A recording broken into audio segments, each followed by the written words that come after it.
All right, y'all, welcome to the show. So today, there's a lot to go through. The other day, we discussed how CNN actually did a decent job fact-checking Trump's lies, his countless lies, in the Kristen Welker interview. Today, we have the opposite thing to discuss.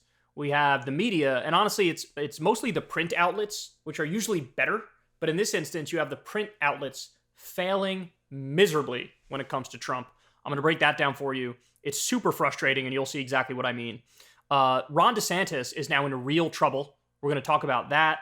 We have a teacher, or actually multiple teachers, who were fired for effectively basic book lessons. Reading books that are not really all that controversial, but now even non-controversial things are controversial, and they were fired as a result of it. And we have Michael Knowles of the Daily Wire calling for mass arrests at Pride parades. Okay, so that's where we are. So without further ado, we'll go ahead and jump into it in a second. Everybody do me a big favor. Click like, click subscribe. It helps us out tremendously, helps in the algorithm. It doesn't cost you anything, and it definitely means the world. Still desperately trying to stay ahead of my wife in the subscriber count. Hook a brother up with that. I would appreciate that. And yeah, I mean, that's it. Thank you to everybody who supports the show on Patreon. As always, you guys make it work. I've never had a conversation with an advertiser. Thank you to everybody who tips on YouTube. There's a thanks button below if you'd like to do that. And thank you for everybody who signed up on Crystal, Kyle, and Friends. By the way, this week on Crystal, Kyle, and Friends, I'm excited because we have Naomi Klein coming on. Naomi Klein, of course, is the legendary author who wrote the book The Shock Doctrine about disaster capitalism and how elites use crises to push through unpopular agendas to serve themselves and make more profit and all that stuff. She wrote a new book called Doppelganger, which is really interesting. And in fact, we're reading it right now, Crystal and I are. Basically, there's this other woman named Naomi Wolf, who's like super anti-vax, massive conspiracy theorist. And people always confuse Naomi Klein with Naomi Wolf. And she writes about what that's like to basically have this like funhouse mirror image version of herself who's making her look bad, and it caused her to reevaluate a number of things. And anyway, I'm really excited to talk to her. So anyway, a little shameless plug for you there as well. All right, so without further ado, let's go ahead and jump into it. So you guys remember that in 2015 and 2016, Trump ran not just as a conservative, but also as a populist. So he's very conservative on social issues, very xenophobic. On many economic issues, he was also conservative, but he had little dashes of populism here and there. You know, I'm not going to cut your Social Security. I'm not going to cut your Medicare. I'm not going to outsource your jobs. NAFTA was a terrible trade deal. I'm going to kill TPP. I'm going to look out for the workers. There was even one interview where he said he'd do universal health care. Of course, he didn't do that. And the health care bill he proposed had like a 28% approval rating, and it was a privatization mess. Right? But he campaigned as like, I'm not your typical Republican. I'm a little different than these Republicans. Well, the way he governed, of course, was just like all the other Republicans, right? I mean, yeah, he didn't cut Social Security and Medicare. Okay, good. Yeah, he didn't do TPP. Okay, good. But he also slipped a lot of the provisions of TPP into the renegotiation of NAFTA, so only like half credit on that one, right? But outside of that, massive, massive corporate tax cuts, massive tax cuts for the rich, destruction of the regulatory state, destroying the Consumer Financial Protection Bureau, being beholden to Wall Street. He was a standard Republican. Now, at this late date, I have zero tolerance for any arguments that like, oh, Trump actually is a populist. No, he's not. No, he's not. Look at his record. His record was super conservative, Reaganomics type record. Well, guess what, guys? Even at this late date, the media is falling for Trump's old two-step. Okay, so we have this UAW strike that's happening. The auto workers are asking for a 40% pay raise and a 4-day work week. They took a haircut all the way back in 2008. Those grievances have not been redressed. Of course, solidarity to those workers. But Trump, of course, is skipping the second Republican debate. And what he's going to do in lieu of that, alongside of it, is he's going to give a speech to some auto workers, but also other workers like electricians, etc. And he's going to do it adjacent to the Republican debate, and he's going to give some sort of a speech on economic stuff. Now, that's what's happening. The media is massively misreporting this. They're saying, I've now seen a number of headlines and a number of articles where they say Trump is going to go walk the picket line with the workers. Trump is going to go give a speech to striking auto workers. No, no, no, no, no, no, no, no, no, no, no, no. He's not talking to the striking auto workers. He's not standing in solidarity on the picket line. No, he's talking to some hand-picked auto workers who are not the ones who are on strike and some other hand-picked working people so we can do an adjacent campaign rally. And the media is absolutely dropping the ball on this and making it seem like Trump is with the UAW when he most certainly is not. So I'm going to get more on that in a second. But Adam Johnson did a great job talking about this. He says, losing my mind here, this opening paragraph by Don Ganya and Franco Ordonez is not true. Trump is not joining striking auto workers. The UAW has formally rejected him, more on that in a second, and New York Times reports a picket visit is, quote, unlikely. It's just vaguely adjacent campaign rally. And so he's citing this NPR article. Look at this, guys. In the NPR article, it says, former President Donald Trump will skip the debate stage in California on September 27th. Instead, he will head to the Motor City that day to join striking union auto workers as they call for better contract terms from the big three automakers, according to a source familiar with the plans. That is not what he's doing. That is not what he's doing. And at no point was that what he was going to do. So this is just a lie. I don't think they actually are lying on purpose. I think they are, it's like a game of telephone. The original claim gets mangled a little bit in one article and then mangled a little bit in the next article. And the next thing you know, it's like, he's going to walk the picket line. He's not doing that. Mr. Trump has not directly addressed the wage demands of striking workers and has attacked the union leadership, but he has tried to more broadly cast himself on the side of auto workers. That's a quote, is classic New York Times piffle. So the point here is his, quote, support is bullshit. That's the story. And of course, Adam Johnson is responding here to a New York Times story. Trump is going to Detroit for a primetime address to a union audience during the next GOP debate. All of this is insanely misleading. Because again, they're making it seem like he's standing in solidarity with the union workers. He's going to walk the picket line. He agrees with their demands. When none of that stuff has been said, and that is not what he's doing. So, to prove my point here, guys, he was asked this question. Here was his reaction. Let's talk about the economy. And I want to start by talking about this big standoff between the auto workers and the big three auto manufacturers. Yeah. My question for you, Mr. President, whose side are you on in this?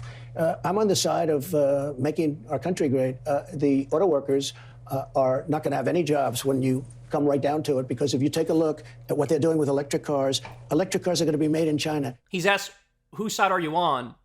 Totally dodges, and then starts babbling about electric cars being bad. Here's how you answer that question. Whose side are you on? I'm on the side of the workers. Solidarity. I hope they get their contract to be what they want it to be. But he doesn't say that. He dodges. I'm on the side of making America great again.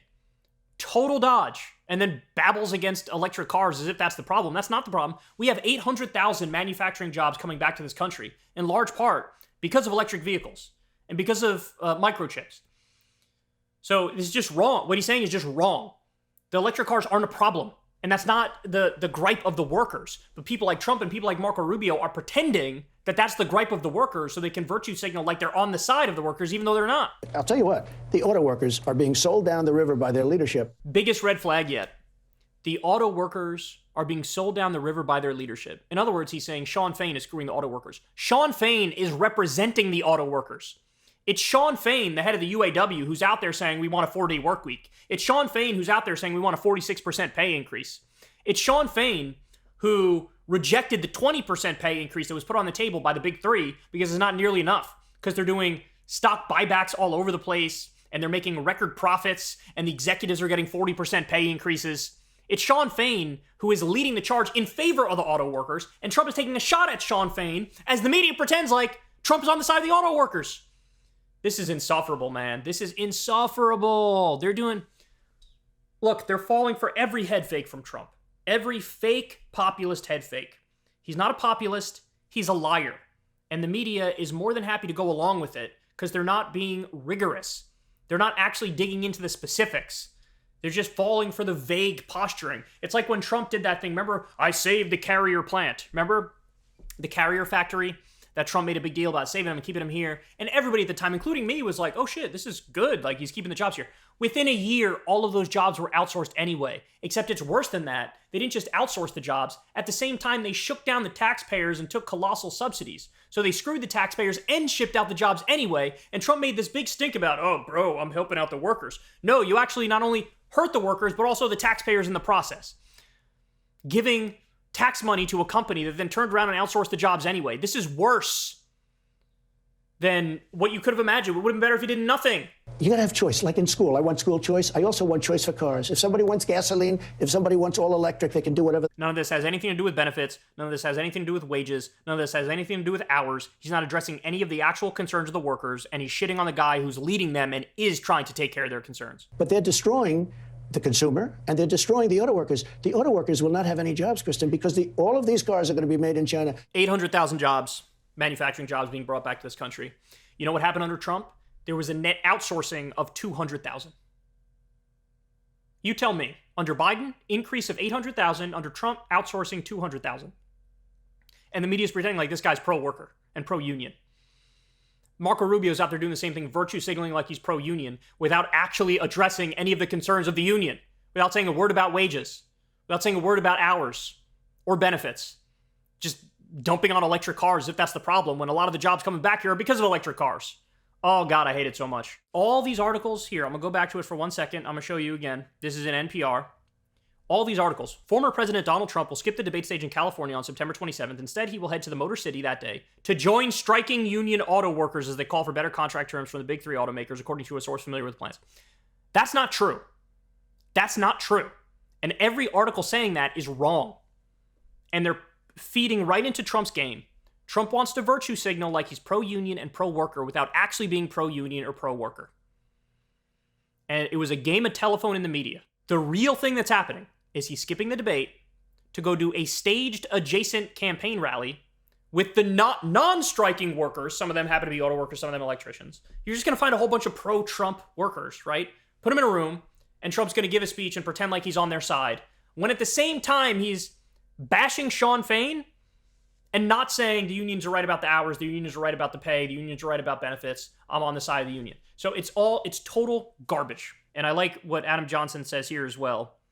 He says, 8 years into this same bullshit, our media is so addicted to this image of Trump as an iconoclast populist, they vibe him into positions he isn't taking. Needless to say, NPR, MSNBC, or New York Times don't name a single thing Trump is supposedly doing to support the strike. He's just around? Yes, Adam Johnson. He's just around. That's it. And they're falling for the head fakes. The fake populist two-step, right? It's really annoying. It's really annoying. And then at the same time, you have Biden came out and gave a speech, and he used the exact framing of the unions. He said, record profits means record contracts. Took that right from the unions. And the media is not portraying him in this instance. They're making it seem like Trump is outflanking Biden on this issue, when Biden has outflanked Trump on this issue. So, God, they got to get their act together, man. They got to get their act together, because this fake populist bullshit is one of the reasons he was elected in 2016. And if you're going to pretend like he's populist again, you're giving everybody a misimpression. And that's not okay. So the final point I want to make here is what the reaction is from Sean Fain, the head of the UAW. He says this, statement from UAW President Sean Fain on Donald Trump. Every fiber of our union is being poured into fighting the billionaire class and an economy that enriches people like Donald Trump at the expense of workers. We can't keep electing billionaires and millionaires that don't have any understanding of what it is like to live paycheck to paycheck and struggle to get by, and expecting them to solve the problems of the working class. In other words, piss off. You're not on our side. We know you're not on our side. Hey, y'all, do me a favor and like and subscribe. It helps out big time in the algorithm. Click the bell as well for notifications when videos drop, and watch that video on screen right now. You know you want to.